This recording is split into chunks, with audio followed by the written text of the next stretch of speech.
Saya akan menjelaskan peluang karir psikologi klinis di instansi maupun rumah sakit, puskesmas, ataupun lembaga kesehatan mental dan yang lain.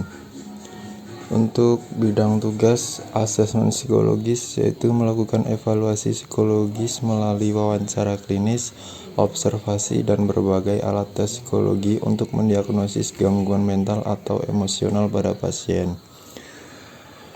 Kemudian untuk intervensi dan terapinya, yaitu merancang serta memberikan terapi psikologis bagi individu yang mengalami gangguan mental, baik terapi individu, kelompok, maupun keluarga. Lalu kolaborasi dengan tenaga medis, bekerja sama dengan psikiater, dokter, perawat, dan tenaga kesehatan lainnya untuk memberikan perawatan holistik bagi pasien. Lalu selanjutnya pada manajemen krisis, yaitu menangani pasien dalam situasi darurat psikologi seperti upaya bunuh diri, gangguan psikotik akut, atau gangguan kecemasan yang parah. Kemudian untuk aktivitas utama, psikoterapi memberikan layanan terapi seperti Cognitive Behavior Therapy atau CBT, Dialectical Behavior Therapy atau DBT, terapi psikodinamik atau terapi berbasis mindfulness. Konseling pasien dan keluarga juga dapat membantu pasien dan keluarganya memahami kondisi psikologis yang dialami serta memberikan strategi untuk mengatasinya. Untuk pendidikan dan pelatihan, yaitu memberikan edukasi mengenai kesehatan mental kepada masyarakat, pasien, dan tenaga medis lainnya. Untuk kemampuan yang diperlukan pada bidang ini, yaitu pendidikan sarjana psikologi S1, magister psikologi klinis S2, program profesi psikologi klinis, dan memiliki sertifikasi psikologi klinis dari HIMSI. Kemudian sikap atau karakter yang harus dimiliki psikolog, yaitu kesabaran, etika profesional, dan kompetensi yang harus dikuasai, yaitu keahlian dalam psikoterapi, keterampilan observasi dan analisis, kemampuan komunikasi, dan pengetahuan yang harus dipahami, yaitu psikopatologi, farmakologi dasar, teknik konseling, dan terapi. Kemudian untuk contoh figur dalam psikologi klinis bidang rumah sakit ataupun puskesmas atau lembaga yang lain, yaitu ada Dr. Sarlito Wirawan Sarwono.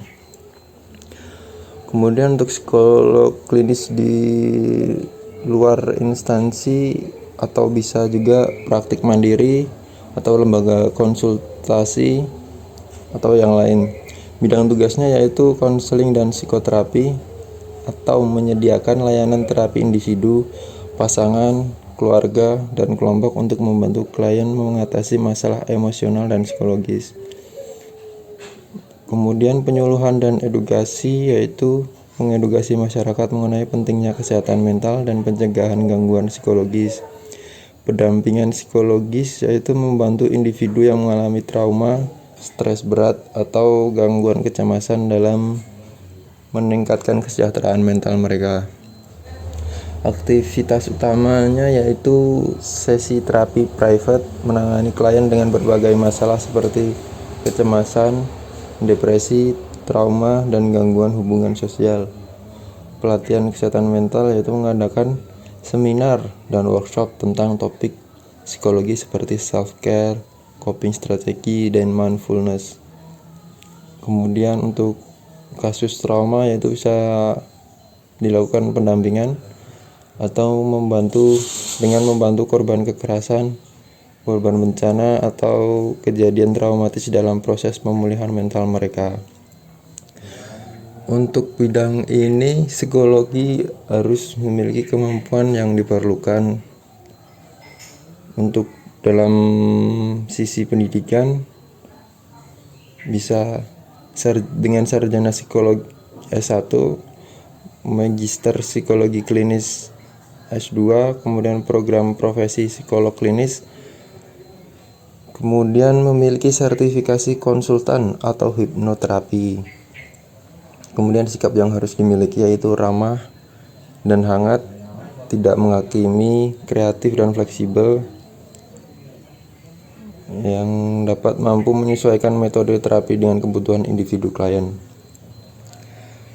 Kemudian kompetensinya yaitu keterampilan konseling.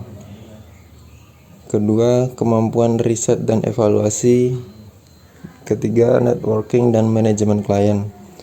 Kemudian ilmu atau pengetahuan yang harus dikuasai oleh seorang psikolog yaitu teknik relaksasi dan mindfulness.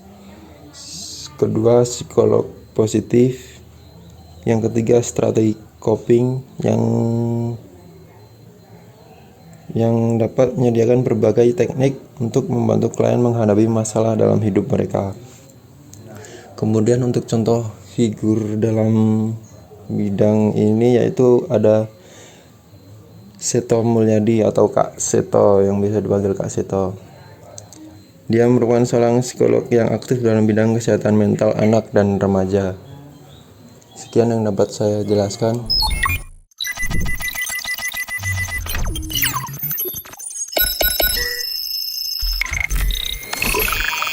Psikologi kesehatan merupakan cabang ilmu psikologi yang mempelajari pengaruh kondisi psikologi terhadap kesehatan seseorang, mengapa seseorang menjadi sakit, dan bagaimana respon seseorang apabila dalam kondisi sakit. Psikologi kesehatan juga berfokus pada bagaimana psikologi, perilaku, dan faktor sosial dapat mempengaruhi kesehatan dan penyakit seseorang. Jadi, dapat disimpulkan psikologi kesehatan adalah pengembangan ilmu psikologi yang mempelajari faktor psikologi, perilaku, budaya, dan sosial yang berhubungan dengan kesehatan, pengalaman sehat, dan sakit, serta perilaku yang mempengaruhi status kesehatan. Di bidang psikologi kesehatan terdapat 3 peluang karir, yaitu psikologi klinis, psikologi sosial, dan penelitian. Psikologi klinis melakukan aktivitas pemberian jasa dan praktik psikologi klinis untuk menolong individu atau kelompok. Pelayanan yang diberikan meliputi pemeriksaan dan intervensi psikologis untuk upaya promotif, preventif, kuratif, rehabilitasi, maupun paliatif pada masalah psikologi klinis. Psikologi klinis memiliki fokus utama untuk mengatasi masalah mental kronis seperti skizofrenia atau gangguan bipolar, serta masalah kesehatan mental yang lebih ringan seperti gangguan kecemasan, stres, hingga depresi. Psikologi klinis juga merupakan salah satu cabang psikologi yang mempelajari tentang perilaku manusia serta gejala-gejala yang ada dari sudut pandang klinis. Psikologi klinis nantinya akan bersinggungan dengan modifikasi perilaku, intervensi, terapi, asesmen, gangguan mental, dan konseling. Pendidikan yang diperlukan pada bidang psikologi klinis yaitu menyelesaikan pendidikan S1 psikologi yang merupakan langkah awal untuk menjadi psikologi klinis. Pendidikan ini ditempuh dalam waktu 4 tahun. Setelah menyelesaikan S1 psikologi, masih harus melanjutkan pendidikan di magister psikologi profesi dengan psikologi klinis sebagai pilihannya. Psikologi sosial adalah cabang psikologi yang mempelajari bagaimana individu berpikir, merasa, dan bertindak dalam konteks sosial. Fokus utama psikologi sosial adalah bagaimana interaksi dengan orang lain dan pengaruh lingkungan sosial mempengaruhi perilaku dan sikap individu. Tugas psikologi sosial menurut para ahli yaitu mempelajari pengaruh sosial, persepsi sosial, dan interaksi sosial terhadap perilaku individu dan kelompok, juga mempelajari dinamika interpersonal dan kelompok. Aktivitas utama psikologi sosial adalah mempelajari bagaimana orang dipengaruhi oleh orang lain, baik secara individu maupun kelompok. Psikologi sosial juga mempelajari bagaimana faktor sosial dan pesan memengaruhi pikiran dan tindakan. Kompetensi psikologi sosial adalah kemampuan untuk memahami, menjelaskan, dan menerapkan teori psikologi sosial dalam berbagai fenomena sosial. Kompetensi ini juga mencakup kemampuan untuk mengembangkan solusi dan intervensi psikologis. Adapun penelitian psikologis yang merupakan studi ilmiah tentang pikiran, perilaku, dan pengalaman manusia yang bertujuan untuk memahami, menjelaskan, dan memprediksi fenomena psikologis. Tujuan utama psikologi penelitian adalah mengembangkan pengetahuan tentang perilaku manusia dan proses mental. Penelitian psikologis dapat dilakukan dengan menggunakan metode ilmiah. Penelitian psikologi juga merupakan metode yang digunakan psikologi untuk mempelajari perilaku dan pikiran manusia. Penelitian ini dapat bersifat kualitatif atau kuantitatif. Kemampuan yang diperlukan seorang psikolog penelitian adalah keterampilan analitis dan riset. Kemampuan ini meliputi pengumpulan, pengukuran, dan analisis data.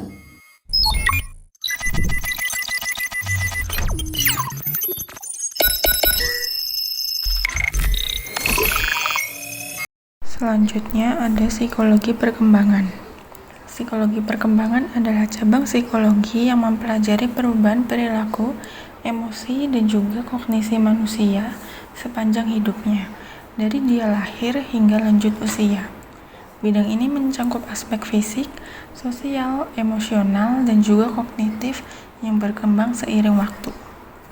Berikut ini adalah beberapa peluang karir yang ada di psikologi perkembangan. Yang pertama, ada konselor perkembangan. Konselor perkembangan memiliki bidang tugas seperti bekerja dalam bidang bimbingan dan konseling, membantu individu di berbagai tahap kehidupan dalam mengatasi tantangan perkembangan pribadi, sosial, akademik, dan juga karir. Aktivitas utamanya adalah memberikan konseling individu atau kelompok untuk membantu memahami dan mengatasi masalah perkembangan, menyusun program intervensi untuk meningkatkan kesejahteraan psikologis klien, melakukan asesmen psikologis untuk memahami kebutuhan klien, bekerja sama dengan keluarga, sekolah, atau organisasi untuk mendukung perkembangan klien, memberikan edukasi untuk keterampilan sosial, emosi, dan akademik. Kemampuan yang dibutuhkan adalah pendidikan minimal S1 psikologi, kemudian ada sikap dan karakter, yaitu empati, sabar, komunikatif, dan etika profesional yang tinggi. Kemudian ada kompetensi, yaitu kemampuan mendengarkan aktif, wawancara konseling, analisis psikologis, serta perencanaan program intervensi. Yang terakhir adalah pengetahuan, yaitu teori perkembangan manusia, teknik konseling, dan juga pendekatan psikoterapi. Peluang karir selanjutnya adalah spesialis perkembangan SDM. Spesialis perkembangan SDM memiliki bidang tugas seperti bertanggung jawab dalam perkembangan dan manajemen sumber daya manusia di perusahaan atau organisasi untuk meningkatkan kinerja, keterampilan, dan kesejahteraan karyawan. Aktivitas utamanya adalah merancang dan mengelola program pelatihan serta perkembangan karyawan, mengidentifikasi kebutuhan perkembangan kompetensi karyawan, memberikan bimbingan karir dan motivasi bagi karyawan, mengembangkan kebijakan terkait pengelolaan SDM seperti promosi dan manajemen talenta, serta berkolaborasi dengan manajer untuk meningkatkan produktivitas tim.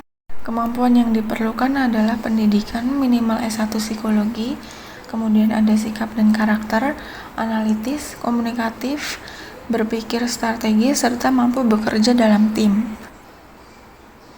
Kemudian ada pengetahuan, yaitu teori motivasi kerja, strategi perkembangan SDM, dan kebijakan ketenagakerjaan. Peluang karir yang ketiga adalah psikologi lansia atau psikolog gerontologi. Psikologi lansia ini memiliki bidang tugas seperti bekerja dalam bidang psikologi klinis atau sosial yang berfokus pada kesejahteraan mental, emosional, dan juga sosial individu lanjut usia atau lansia. Aktivitas utamanya adalah melakukan asesmen psikologis untuk memahami kondisi mental dan emosional lansia, memberikan terapi psikologis untuk mengatasi stres, kecemasan, atau depresi pada lansia, menyusun program simulatif kognitif dan sosial bagi lansia, berkolaborasi dengan tenaga medis, keluarga, dan pengasuh lansia dalam mendukung kesejahteraan klien, serta mengembangkan strategi untuk meningkatkan kualitas hidup lansia. Kemampuan yang diperlukan adalah pendidikan minimal S1 psikologi, kemudian ada sikap dan karakter, yaitu harus sabar, empati, teliti, dan juga mampu membangun hubungan yang baik dengan lansia. Kemudian ada kompetensi, yaitu asesmen psikologis, terapi kognitif perilaku, komunikasi interpersonal, dan juga intervensi psikologis bagi lansia.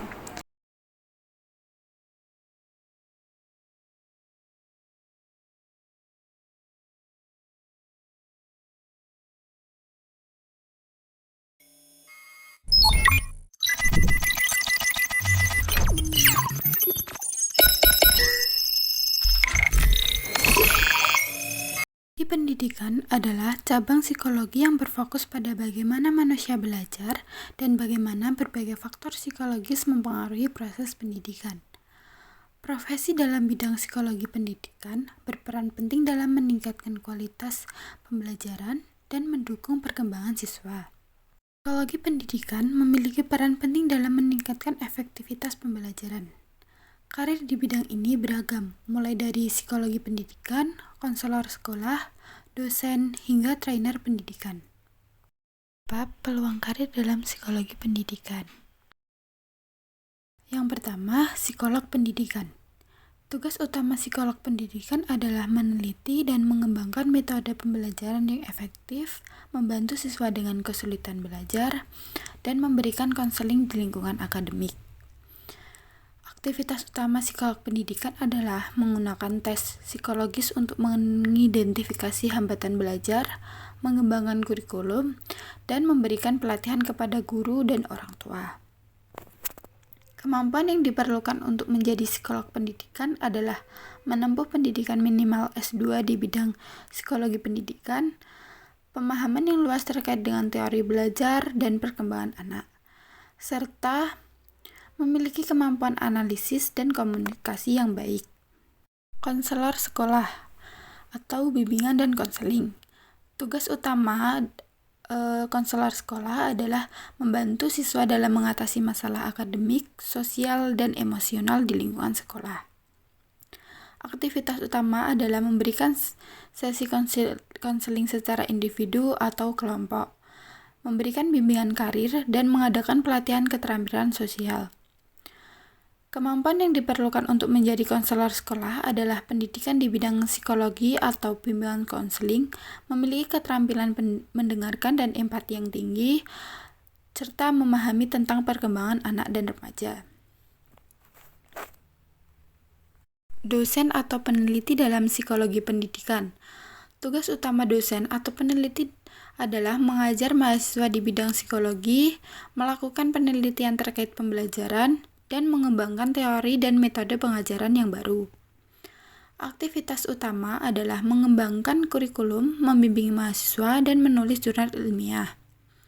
Kemampuan yang diperlukan untuk menjadi dosen atau peneliti adalah minimal pendidikan S2 atau S3 di bidang psikologi pendidikan, memiliki kemampuan berpikir kritis dan melakukan riset, memiliki penguasaan terhadap metode penelitian kuantitatif dan kualitatif. Trainer atau pelatih pengembangan pendidikan. Tugas utama trainer adalah memberikan pelatihan kepada guru dan tenaga pendidikan tentang teknik pengajaran yang lebih efektif.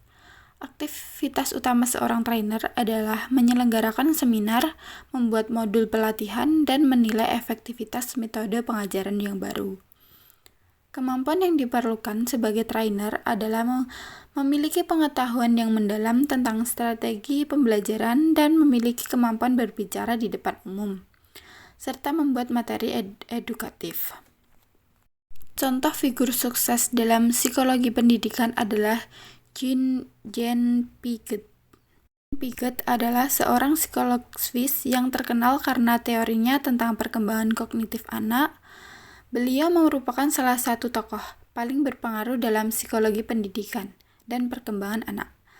Teorinya banyak diterapkan dalam pendidikan untuk membantu memahami cara anak-anak berpikir dan belajar.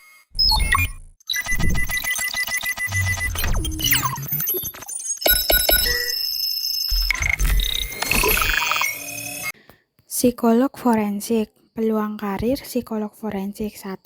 Konsultan kepolisian. Bidang tugas konsultan kepolisian. Yang pertama, audit dan analisis. Mengaudit dan menganalisis catatan Departemen Kepolisian, termasuk kinerja karyawan, berkas perilaku dan operasi.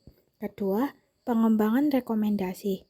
Mengembangkan rekomendasi terperinci tentang cara meningkatkan efisiensi, kinerja, dan pemberian layanan. Aktivitas utama konsultan kepolisian. 1.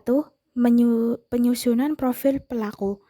Membuat profil pelaku kejahatan dengan menganalisis pola perilaku, karakteristik psikologis, dan kemungkinan motif pelaku. Kedua, saksi ahli di pengadilan. Memberi penilaian atau kesaksian mengenai kondisi mental atau psikologi seseorang, baik tersangka, korban, atau saksi yang relevan dengan perkara hukum yang sedang disidangkan. Ketiga, penanganan trauma psikologis.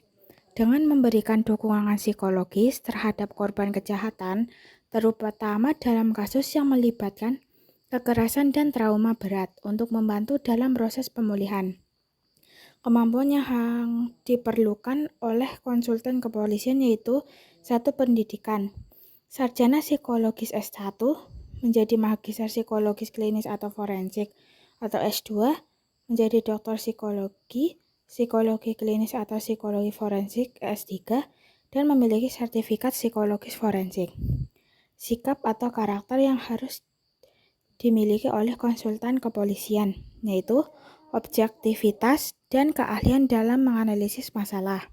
Kompetensi yang harus dimiliki oleh konsultan kepolisian, yaitu 1. Keahlian dalam analisis kriminal dan investigasi. 2. Keterampilan evaluasi atau audit. Pengetahuan yang harus dimiliki oleh konsultan kepolisian yaitu 1. Pengetahuan pidana dan regulasi. Kedua, keterampilan berkomunikasi.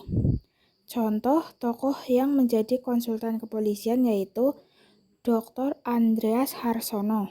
Peluang karir psikolog forensik yang kedua yaitu konselor permasyarakatan. Bidang tugas konselor permasyarakat yang pertama, mengembangkan rencana pembebasan bersyarat. Kedua, memberikan laporan kasus kepada Dewan Pembebasan Bersyarat. Ketiga, mendirikan warga binaan di lapas. Keempat, membantu narapidana mengatasi masalah dan mengelola amarah. Aktivitas utama menjadi konselor permasyarakatan yaitu 1. Menetapkan peraturan dan menjaga ketertiban di dalam penjara atau lembaga permasyarakatan. Kedua, mengawasi perilaku narapidana. Ketiga, memeriksa fasilitas, termasuk sel untuk memastikan mereka memenuhi standar sanitasi. Keempat, mencari narapidana untuk barang selundupan. Kemampuan yang diperlukan oleh konselor permasyarakatan, yaitu pertama, pendidikan. Harus memiliki gelar sarjana S1 di bidang psikologi. Pelatihan khusus yang berfokus pada masalah permasyarakatan, rehabilitasi, narapidana, serta teknik-teknik konseling. Memiliki sertifikat dapat menambahkan kredibilitas dan profesionalisme seseorang. Jenjang magister opsional. Sikap atau karakter yang harus dimiliki oleh konselor permasyarakatan. Empati, untuk memahami perasaan dan kebutuhan narapidana. Kedua, objektif dan tidak menghakimi, memberikan dukungan yang tidak memihak dan menghargai proses perubahan yang sedang dijalani oleh narapidana. Ketiga, tegas dan sabar, menetapkan batasan yang jelas dan memberikan arahan yang tegas kepada narapidana dan sabar dalam menghadapi perilaku narapidana. Keempat, konsisten, untuk membangun rasa percaya diri narapidana dan membantu mereka merasa lebih stabil dalam proses rehabilitasi. Kompetensi yang harus dimiliki oleh konselor permasyarakatan. Kepekaan sosial, mampu memahami dan merespon kebutuhan sosial seseorang. Kedua, ramah, mampu menciptakan suasana nyaman bagi seseorang. Dan terakhir, terbuka, menerima seseorang dengan apa adanya dan segala keunikannya. Pengetahuan yang harus dimiliki oleh konselor permasyarakatan yaitu 1. Mampu mengevaluasi program konseling kemasyarakatan dengan bukti empiris dan validasi data yang telah dihasilkan. Kedua, mampu menciptakan boarding dengan seseorang sehingga bisa dengan mudah menerima masukan. Contoh tokoh yang menjadi konselor permasyarakatan yaitu Bambang Haryanto. Peluang karir psikolog forensik yang ketiga yaitu konsultan juri. Bidang tugas konsultan juri. 1. Meneliti latar belakang juri. 2. Membuat profil juri. 3. Melakukan kelompok fokus dan siding tiruan. Dan 4. Melakukan analisis statistik. Aktivitas utama konsultan juri yaitu 1. Diskusi kasus.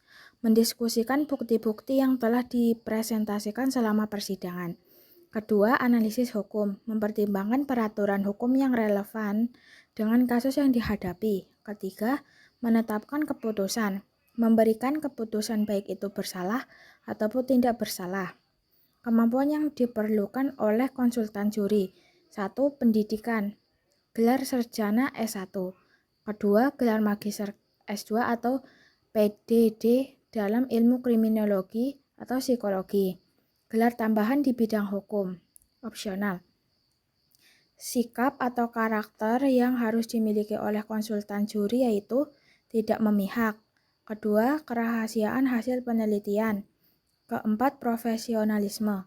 Kompetensi yang harus dimiliki oleh konsultan juri yaitu 1. Wawasan perilaku.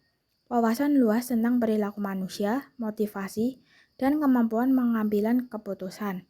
2. Keterampilan menulis. Keterampilan menulis, berbicara, dan presentasi yang luar biasa sangat penting. 3. Keterampilan riset. Kemampuan dalam analisis data, serta kemahiran dalam menggunakan perangkat lunak statistik. 4. Pengetahuan hukum. Walaupun gelar hukum tidak diperlukan, tetapi pemahaman hukum harus dimiliki. Pengetahuan yang harus dimiliki oleh konsultan juri yaitu yang pertama, 1. Pengetahuan hukum. Konsultan juri harus memahami hukum yang berlaku, termasuk aturan yang memproses peradilan dan hak-hak terdakwa serta korban. 2. Analisis kasus.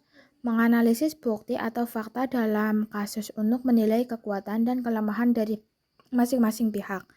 Contoh tokoh dari konsultan juri yaitu Profesor Dr. Sarlinti Wirawan Sarwono.